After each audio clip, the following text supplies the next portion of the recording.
gostaria de chamar o segundo dirigente, o irmão Jorge, que estará orando pelo pregador essa noite. Aleluia. Aleluia. Glória a Deus. Cumprimento a igreja com a paz do Senhor. Amém? Bem rapidinho, tá? Salmo 105. Os que confiam no Senhor serão como os montes de Sião, que não se abala, mas permanece para sempre. Irmãos, semana foi de luta. Algumas pessoas sabem aqui. Não era para mim daqui não. Mas Deus sabe todas as coisas. Então assim, tudo isso eu creio que é um tempo que eu preciso permitir que Deus faça o que Ele quer na minha vida. Então eu só queria deixar essa palavra para todos aqueles que estão aqui passando por necessidade, dificuldade, achando que não tem mais jeito, tá? Mas tem jeito sim. Tem jeito. Aleluia! Eu sou prova aqui, tá? Aleluia! Vamos orar. Senhor Deus, estamos aqui presentes, Senhor, para entregar o que tem de melhor para esse povo. Deus, usa, Senhor, o teu servo. Traz a palavra, Senhor. Uma palavra não que a gente queira ouvir, mas sim aquela palavra, Senhor, que a gente precisa, Pai. Em nome de Jesus, Senhor. Derrama, Senhor, a tua unção, a tua glória. Senhor, toca naqueles corações, Senhor, que precisa, Senhor. Muito, Senhor, ser ouvido, Senhor. Deus, em nome de Jesus, fogo na boca dele. E que esse fogo venha entrar nos nossos corações, Senhor. E queimar, Senhor. E queimar nos nossos corações, Senhor. E queimar nossa alma, Senhor. Em nome de Jesus, Pai. É o que eu te peço e te agradeço, Pai. Amém. Amém. Glória. Glória. Aleluia. Meus irmãos, eu saúdo vocês com a paz do Senhor. Livro de Apocalipse, capítulo de número 3, versículo de número 7. Novamente eu quero agradecer a Deus por esse dia, primeiramente, por essa oportunidade, por esse momento. Irmão Fabrício, sua esposa, a Cíntia, toda a sua família, os jovens, o apóstolo Celso, nossos amigos, que aqui a gente fez, e toda a igreja. Confesso que estou bastante feliz. Eu senti a presença de Deus aqui. Aleluia. Está comigo hoje a minha esposa, está também a minha cunhada. Ontem não puderam vir, mas hoje eu estou aqui. Eu sei que muita gente não conseguiu vir ontem. Foi uma bênção de Deus ontem. Hoje já foi uma bênção. Já foi uma bênção para Deus. Vai ser cada vez mais até o final desse tempo. Amém, irmãos? Capítulo 3, versículo de número 7. Novamente, a gente fez essa leitura, mas agora eu vou fazer ela até o versículo de número 13.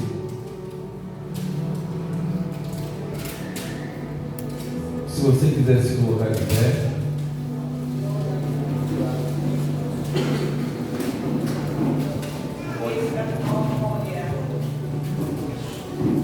Capítulo 3, versículo de número 7. Muita atenção, irmãos. Ele escreve: estas coisas diz o santo, o verdadeiro, aquele que tem a chave de Davi, que abre e ninguém fechará, e que fecha e ninguém abrirá. Conheço as tuas obras, eis que tenho posto diante de ti uma porta aberta, a qual ninguém pode fechar.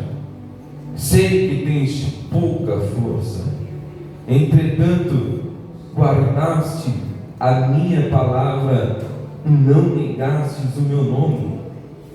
Eis farei que alguns dos que são da sinagoga de Satanás, desses que a si mesmos se declaram judeus e não são, mas mentem, que eu te amei.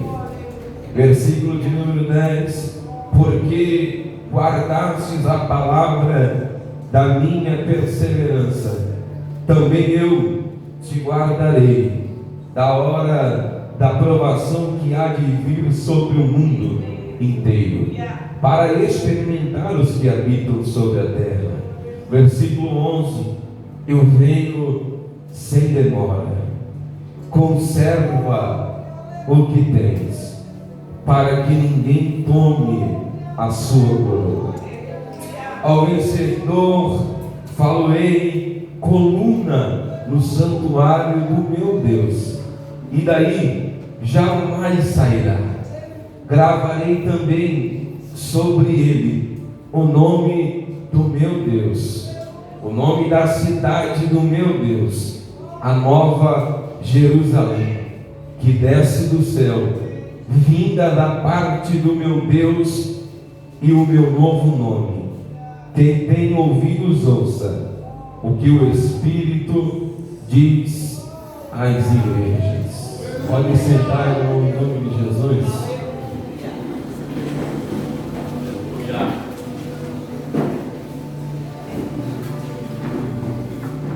Quem estava onde? Agora, tenha um pouquinho de paciência. Eu falei, irmãos, só para eu passar bem rápido,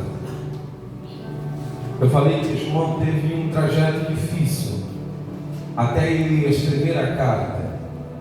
Eu falei que ele não se dobrou ao rei Domiciano em seu reinado, e ele foi colocado dentro da ilha chamada Patmos, uma ilha perversa, uma ilha assombradora, terrível.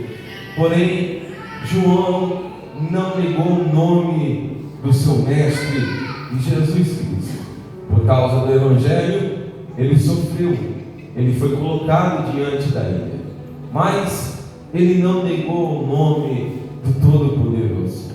Ele não se dobrou a Domiciano, aos prazeres e às beldades da época e da modernidade da sociedade em que estava de maneira avassaladora crescendo sobre a igreja. Porém, João não se prostrou, e ele entra dentro de uma ilha, e naquela ilha assustadora o Senhor revela a sua glória. Revelando a sua glória, João está de frente, Deus está atrás dele, e quando ele percebe que uma voz como de trombeta fala com ele, ele está de costas para a imagem do Todo-Poderoso. Quando ele se vira para ver a glória de Deus, ele cai como morto e se acha em espírito. De repente, João é incumbido, é encarregado de escrever algumas cartas que estão à igreja na Ásia, e ele começa a escrever as cartas, ele começa a distribuir as cartas para os líderes que estão na igreja, para os pastores que estão pastoreando na época da igreja apostólica. Ele escreve a carta, e assim o Senhor revela aquilo que Deus tinha para falar, sendo um elogio ou sendo uma correção. Amém, irmãos? Amém.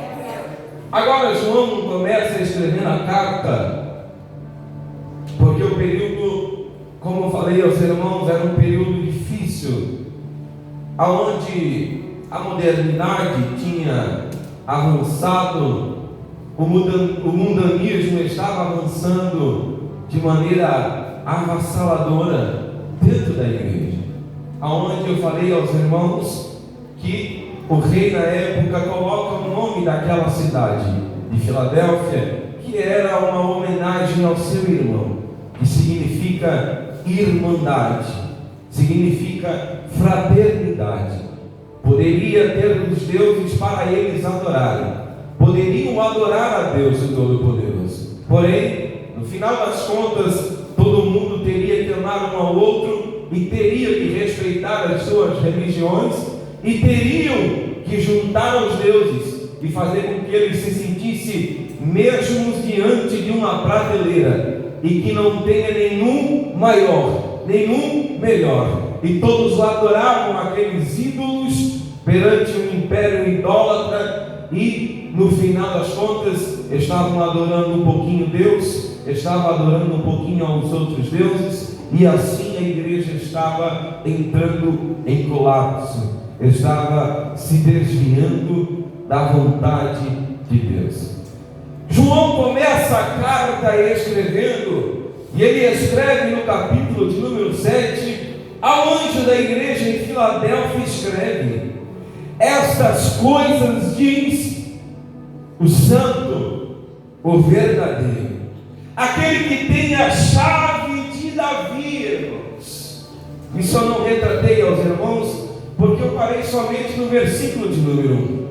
Mas quando Deus fala para João escrever a igreja de Filadélfia: olha, João, eu sei que lá misturou tudo, entrou numa normalidade dentro de Filadélfia que não tem me agradado, João, mas eu quero que você escreva uma carta, e eu quero que você escreva exatamente da maneira que eu vou me revelar a eles. Essas coisas diz o santo, o verdadeiro. Agora ele diz: aquele que tem a chave de Davi. Quantos conhecem Davi, irmãos? Aquele que tem a chave de Davi. Todos nós sabemos que Davi foi um homem segundo o coração de Deus. Ele foi o rei que mais teve vitória sobre Israel.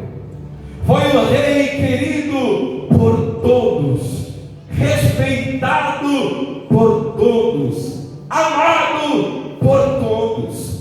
Mas existia uma estratégia dentro do coração de Davi que muitos talvez não conhecem. Davi, ele foi muitas vezes vitorioso, porque ele foi um homem que muito conheceu o esconderijo. Quando Davi escapava ou fugia, ele conheceu muita caverna, ele conheceu muitos lugares terríveis, ele conheceu muitos lugares que muitas pessoas não iam. Davi começou a mapear todo o território. Irmão Marcos, ele, onde tinha caverna, Davi conhecia. Onde tinha um lugar geograficamente excluído para aqueles que habitavam a época, Davi conhecia.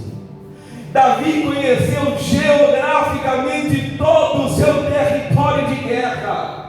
Toda vez que o exército se levantava para guerrear com ele, ele sabia aonde o exército inimigo iria sair, iria entrar e iria se esconder.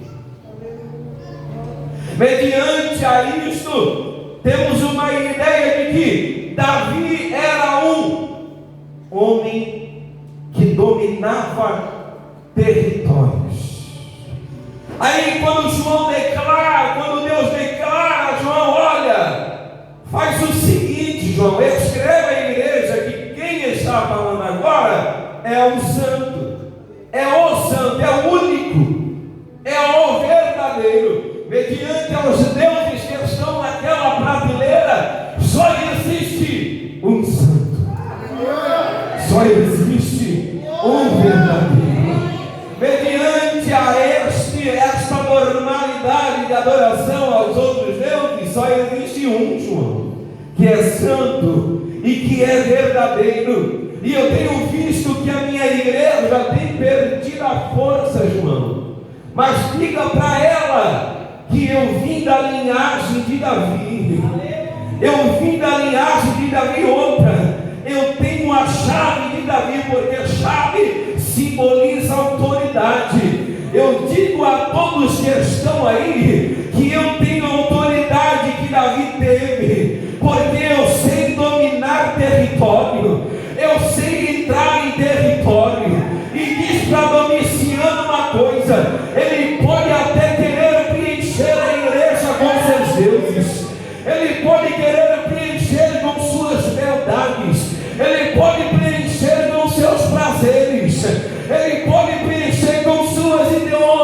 dias, mas eu sou um Deus que tem o controle, eu sou um Deus que tem autoridade, e como Davi foi sobre Israel, eu serei sobre a minha igreja.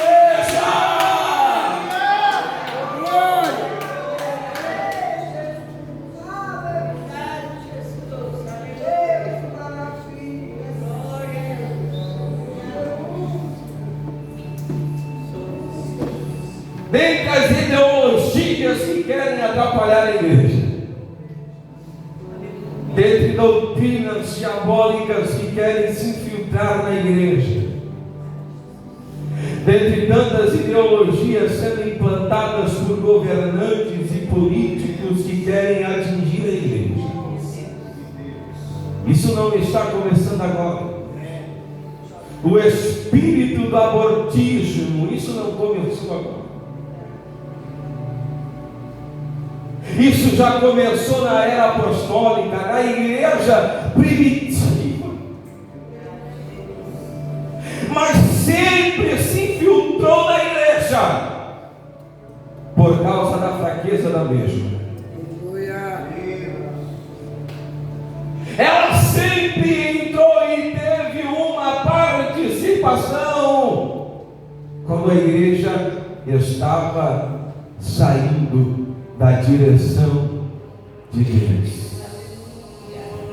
Deus percebe que dentre tantas igrejas que Deus manda as suas cartas, olha, diga que tem uma igreja que tem a aparência de que está viva, mas ela está morta.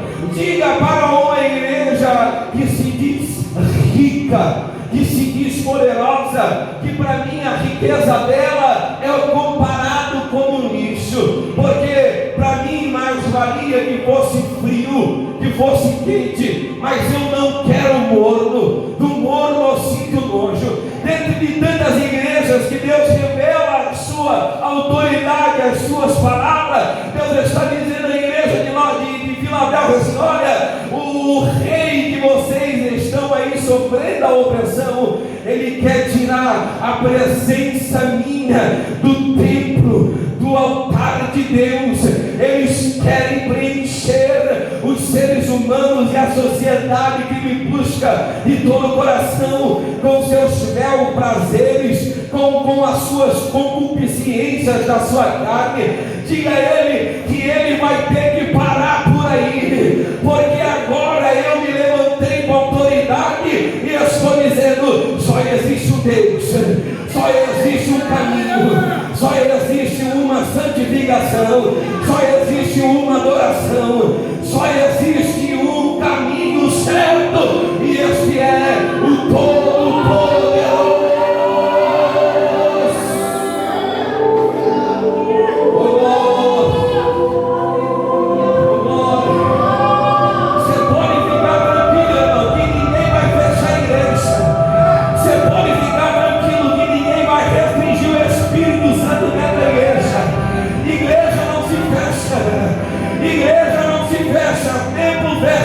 Mas a igreja que está aqui dentro, essa jamais poderá ser negada. Também a igreja de Deus que vai se levantar nos últimos dias da face da terra. Eu estou pregando para pessoas aqui, irmãos, que estão olhando e estão vendo o ódio que está dentro da sociedade, a perversidade que está no mundo, mas são pessoas que sabem que está perto da sua volta, está perto da volta de Cristo e vai permanecer firme. João escreve, João, que agora quem fala é o santo, agora quem fala é o verdadeiro, aquele que tem a chave de Davi.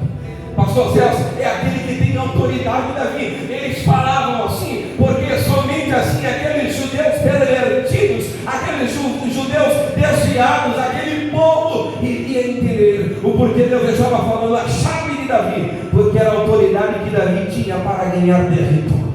Aleluia! Eu tenho a chave de Davi. O negócio pode ser avassalador, mas a igreja, ela não vai se prostrar. Aquele que tem a chave de Davi. E para complementar, além dele dizer que tem autoridade sobre as suas mãos. Porque quanto mais a sociedade mundana queria fechar a igreja, querer calar a igreja cada vez mais se multiplicava. Eu tenho uma chave de Davi que abre e ninguém fechar. E o que fecha e ninguém abre. Tanto como a cidade como a igreja eram pequeninas. Cidade de Filadélfia, muito pequena. E a igreja que estava implantada por Deus também. Geograficamente falando, porque não existe igreja pequena. Igreja é igreja. Geograficamente falando, a cidade e a igreja eram pequenas. Deus está dizendo assim: é pequena, Domicílio, é pequena, imperador. João, é pequena a igreja, mas eu não quero deixar ela esquecida. Escreve a carta e diga a ela que eu tenho a chave de Davi, e se eu abrir, ninguém vai fechar.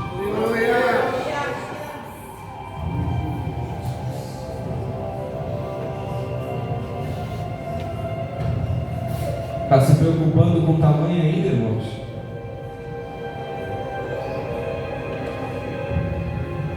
Tem muita gente que se preocupa com o tamanho.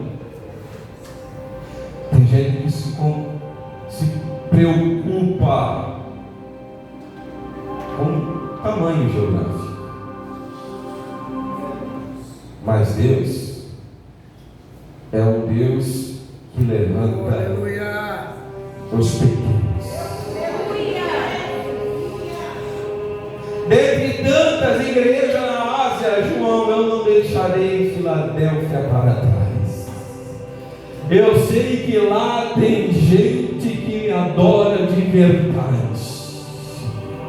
Pode ser 2 ou 3, mas me adora. E se me adora, eu estou lá. Pode ser pequena, João, mas eu tenho compromisso. Pode estar todo mundo, a maioria pode estar desviada por causa da sua concupiscência de sua carne, mas se tiver 1, 2, 3 de verdade, de coração me adorando, eu jamais esquecerei, eu jamais deixarei para trás. Dentro de um mundo onde se conta quem são os verdadeiros, não se assuste, Deus não vai me deixar para trás, Deus não vai me esquecer, Ele te dará um socorro presente na hora da tua dificuldade. João é pequena, mas escreve. Um pregador sem voz. João, olha o que ele está fazendo. Um pregador sem voz, isolado de tudo e de todos. Mas o Senhor disse: João, eu sei que a sua maior ferramenta, a não ser o Espírito Santo, foi a sua voz. Mas agora te calaram de tudo e de todos. Mas o que você vê, escreve. Aí um homem que está diante de uma ilha assustadora, perigosa, talvez com seus pés e mãos amarradas, o Senhor começa a usar a João a escrever estas cartas que são mais atuais que o necessário para nós. E ele diz: João, não se esqueça, João, que eu sou o Deus dos pequenos, eu não deixarei Filadélfia para trás. Escreve também para eles que eu ainda continuo sendo Deus, o Deus que ele conheceu, que capacitou Davi para guerrear e vencer as guerras. Eu sou o Deus que dou meu escape, João. Relembra eles, João.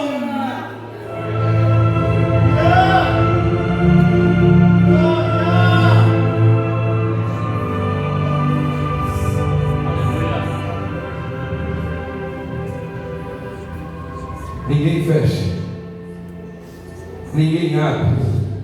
Versículo de número 8. Agora Deus precisa corrigir aos seus filhos. Ele precisa abrir os olhos da igreja. E ele diz e declara assim: conheço as tuas obras.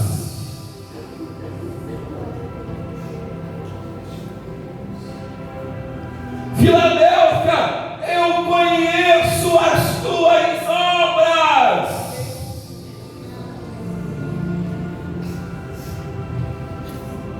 O conheço vem do verbo conhecer. Conhecer é incorporar à memória. Deus estava lembrando Filadélfia: lembra das obras que você começou a fazer, Filadélfia. Eu conheço todas elas. Conhecer é incorporar a memória. Quando Deus fala a Filadélfia, conheço as tuas obras, está tocando no subconsciente da igreja que estava em Filadélfia, fazendo relembrar das obras passadas e das obras atuais. E agora é uma pergunta muito simples: e se o Senhor dissesse para nós: eu conheço as tuas obras, qual seria o nosso sentimento? Seria de temor? Seria de estar assustado? Porque o Senhor incorpora a memória e diz: conheço as tuas obras. E o Espírito Santo nos pergunta: conheço, ele nos declara, ele não nos pergunta, ele declara: eu conheço as tuas obras. E quando o Espírito Santo declara isso, o sentimento em muitas pessoas é de terror, é assustador, é de colocar medo, porque se colocar dentro de uma balança entre as obras boas e as obras que não agradam a Deus, a pergunta que eu faço para nós nessa noite: qual será o peso maior? Será que estamos refletindo ao reino de Deus e as nossas obras estão conforme aquilo que Deus quer? Ou está conforme aquilo que o nosso inimigo gosta? Eu conheço as tuas obras. Sabe por que não? A gente tem que tomar muito cuidado, porque tem gente que vive de obra de passado.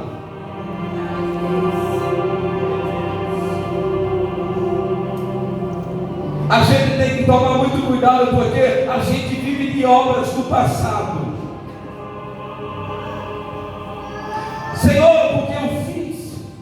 Senhor, porque eu era assim. Senhor, porque eu era usado assim. Senhor, porque eu fazia a tua obra assim. E agora, irmãos, como é que está a nossa vida nos dias atuais? Será que vamos continuar inflamando, enchendo o nosso ego, dizendo: ai, Senhor, eu fazia, Senhor, eu tinha poder, Senhor, eu tinha autoridade? Essa não é a pergunta que Deus está nos fazendo. Ele está dizendo assim: qual é o teu momento agora? Qual é o momento agora, igreja? Será que só vamos ouvir falar de sobrenatural?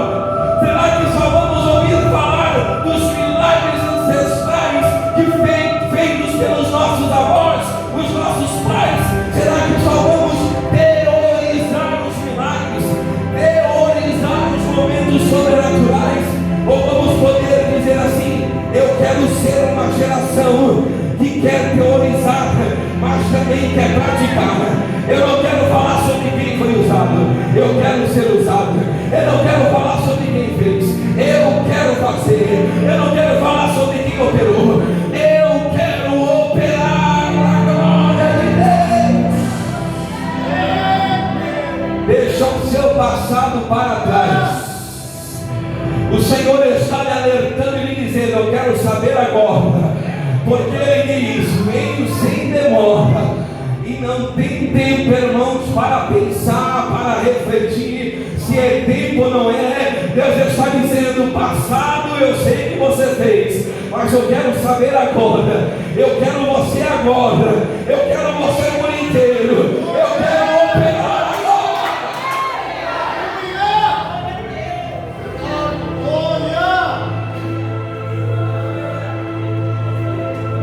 Tem um jovem, um homem, um rapaz que de vez em quando eu converso com ele, e a maioria das conversas dele é somente sobre o passado. Quando eu li essa passagem, eu logo lembrei, porque realmente tem gente que só vive do que fez no passado. Não estou dizendo que isso significa você banir o que você fez. Não. Eu não estou dizendo que Deus vai esquecer o que você fez. Não é essa a questão que eu estou priorizando. Eu só estou alertando, não somente a vocês, mas a mim. E a pergunta que o Espírito Santo ela coloca dentro do meu coração é essa: qual é o seu momento atual? Qual é o nosso momento, pastor? Qual que é os dias presentes? Qual que é o momento? Automaticamente o Espírito vai me relembrando algumas coisas. Isso é normal. Mas ele vai te alertando que não é impossível fazer o que você fazia, ser usado como você era assim. Filadélfia estava no caminho do desvio dos princípios de Deus. Mas o Senhor, como um pai, ele disse: filhos, eu conheço as suas obras.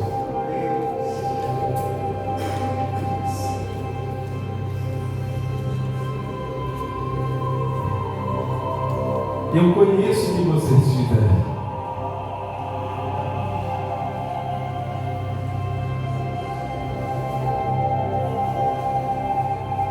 Tome cuidado, irmãos. Tome bastante cuidado.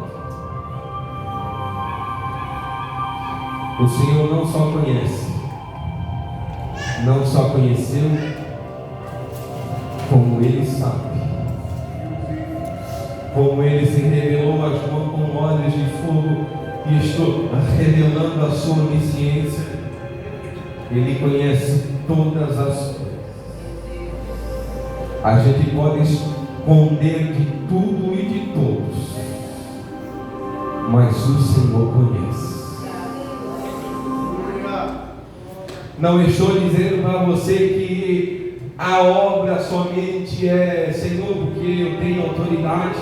Uma certa feita foi algum pessoal para a missão e disseram: Senhor, mestre, voltaram para o Senhor e disseram: mestre, que felizes que nós estamos, mestre, preciso retratar algo para você, mestre, porque, olha, a gente expulsou o capeta, a gente curou, a gente fez, a gente operou. Aí o Senhor diz: olha, eu sei que vocês estão bem inflamados com o ego de vocês, mas não é para se alegrar com isso não, irmãos. A alegria de vocês é o seguinte: ele tem um nomezinho escrito e ele não está apagadinho no livro. Não, porque tem gente que acha que lá no céu, quando o Senhor perguntar: cadê as obras? Ah, Senhor, em teu nome eu preguei. Senhor, em teu nome eu fiz. Senhor, em teu nome eu operei. Senhor, tá, mas o meu nome eu sei que faz, mas e o seu também?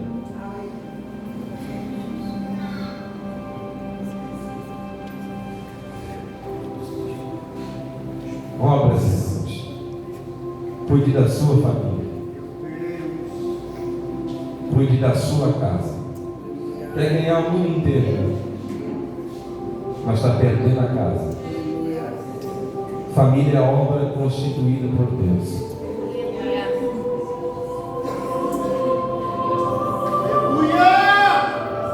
Quer ganhar todo mundo, mas a casa está desmoronando.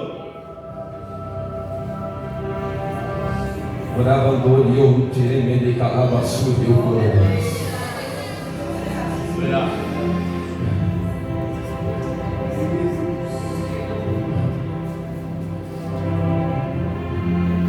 O marido está morrendo e está sem ver a Cristo. O filho está morrendo e está sem ver a Cristo. A esposa está morrendo e está sem ver a Cristo. Sabe qual que é o nosso problema? A gente quer honrar muito o que está fora, mas a gente quer honrar pouco aquilo que está dentro. Deus está dentro, honra aquilo que está dentro, porque eu vou fazer você honrar aquilo que está fora. Mas primeiro a mudança é por dentro, depois eu opero por fora. Cuide daquilo que é seu e que Deus colocou na sua mão. Não adianta você querer sair ganhando o mundo inteiro e perder a sua alma e a alma daqueles que estão ao seu redor. Cuida daquilo que Deus colocou diante das suas mãos. Cadê as suas obras?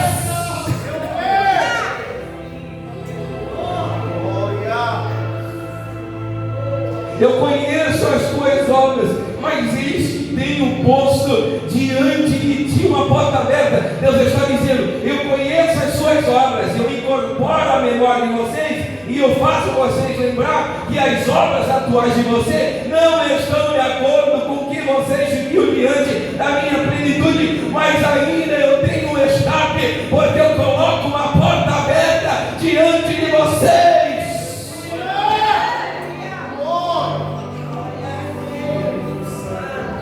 Como um pai, Deus sabe corrigir, Deus sabe exortar.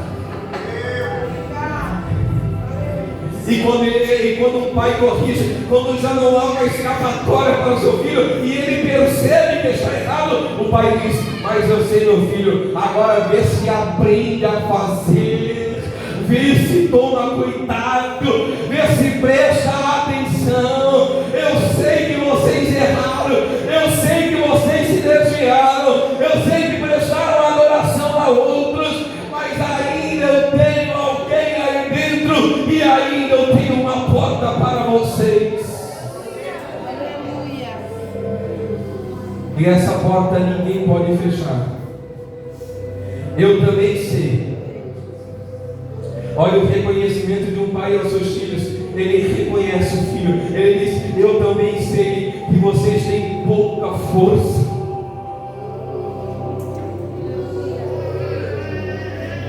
Um reconhecimento de Deus para a igreja. Eu sei, eu entendo que o tempo é difícil, a opressão é grande, a sociedade está avançando de maneira avassaladora e querendo implantar os seus sistemas, as suas ideologias. Eu sei que vocês têm pouca força, eu sei que não dá vontade muito de orar, eu sei que não dá vontade de vir na igreja, eu sei que não dá vontade de jejuar, eu sei que você fica ruim, eu sei que você não tem vontade de ler a Bíblia, eu sei que você não tem vontade de cumprir os princípios de Deus, eu sei que a sua vontade é a carnal, eu sei que você se inclina para a carne, eu sei que o bem que você quer você não faz, eu sei que o mal você está fazendo, eu sei que você tem pouca força, mas entretanto existe alguém aí guardando a minha palavra e não negando o meu nome.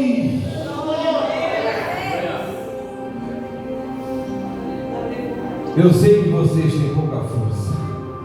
O Senhor sabe que eu tenho pouca força. O Senhor sabe, irmãos. Ele conhece a dificuldade que você tem. Ele é um Deus que conhece as tuas dificuldades. Ele não só cobra, Ele não só exorta, mas Ele conhece.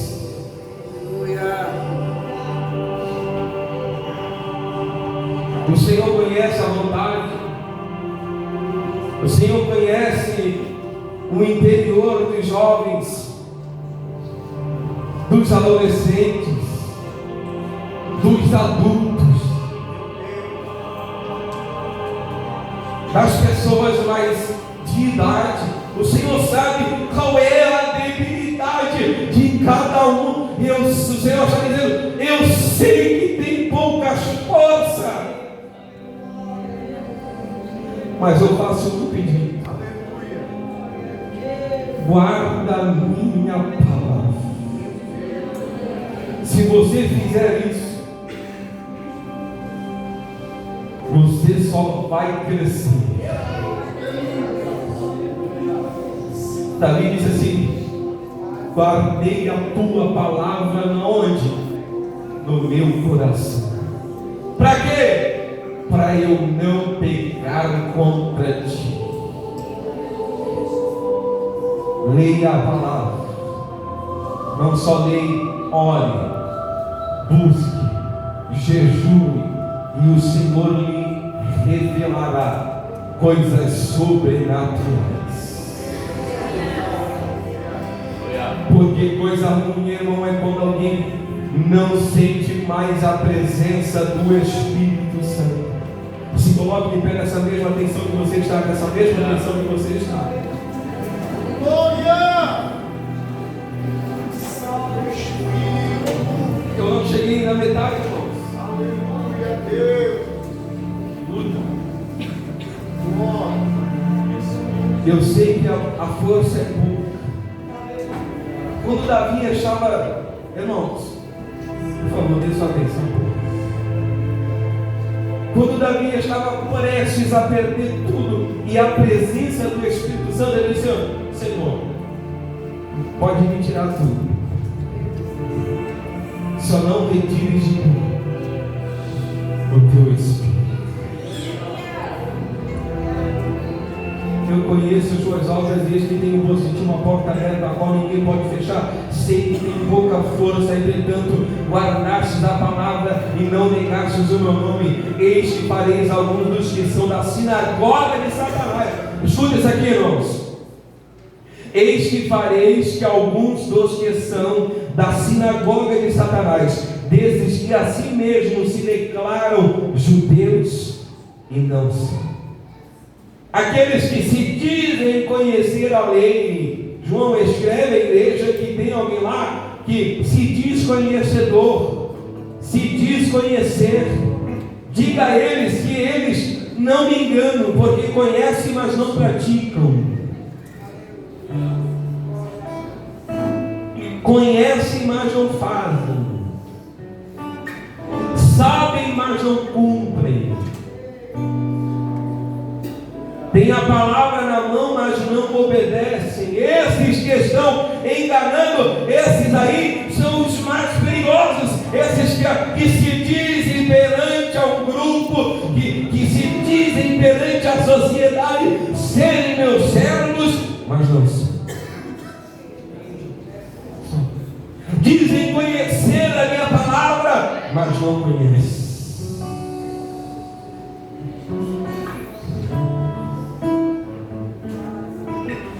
Eis que os farei vir e prostrar-se aos teus pés, e conhecer que eu te amei. Porque guardastes a palavra da minha perseverança.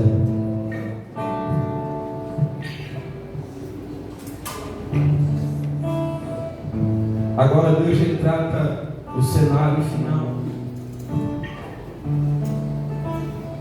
Porque guardastes a palavra da minha perseverança.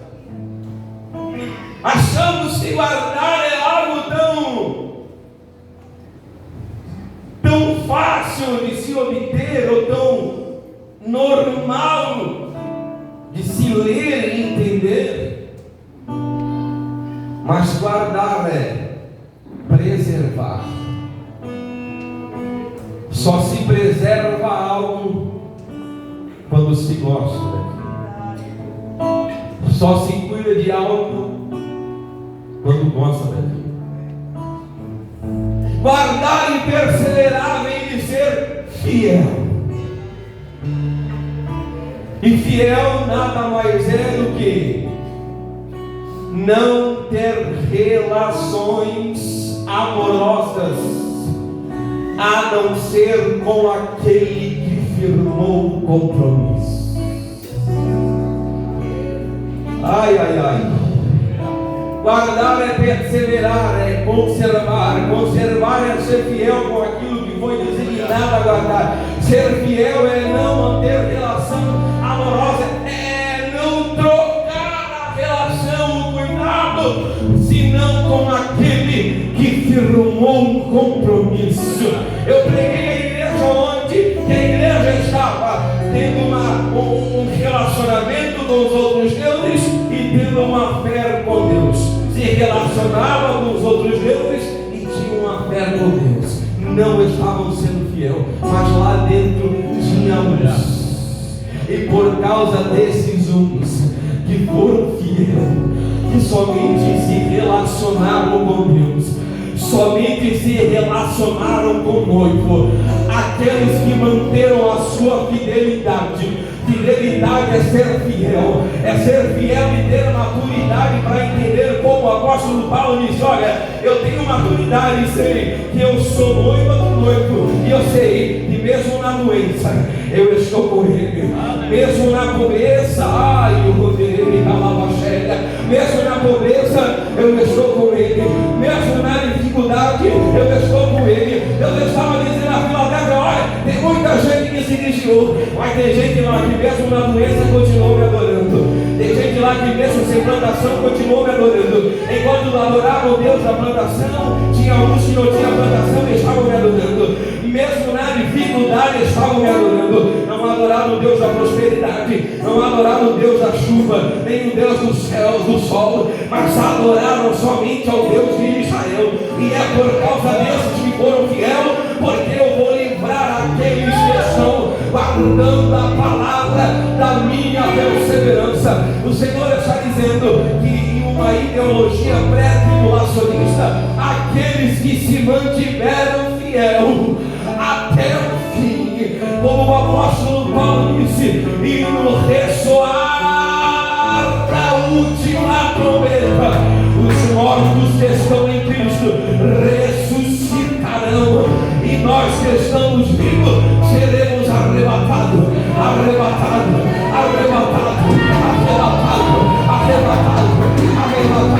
Eu venho sem demora, eu estou na porta, eu estou batendo, e aqueles que se mantiverem fiel, eu levarei comigo. Só quem é fiel. Eu não pedi para você levantar a mão desde o começo da pregação, mas agora levante a sua mão. Se tiver pessoas que querem ser fiel até o fim, eu quero que você comece a derramar a sua adoração aos céus e comece a dizer: Senhor, por muitas vezes eu fraquejei, por muitas vezes eu errei, por muitas vezes eu pensei em desviar, por muitas vezes eu pensei em parar. Senhor, eu estava lavando a louça e queria virar as costas, sair de casa e não queria voltar mais. Senhor, eu estava indo trabalhar e até passei pela ponte e pensei em me matar porque eu não conseguia resolver os meus problemas. Mas o Senhor está dizendo: eu estou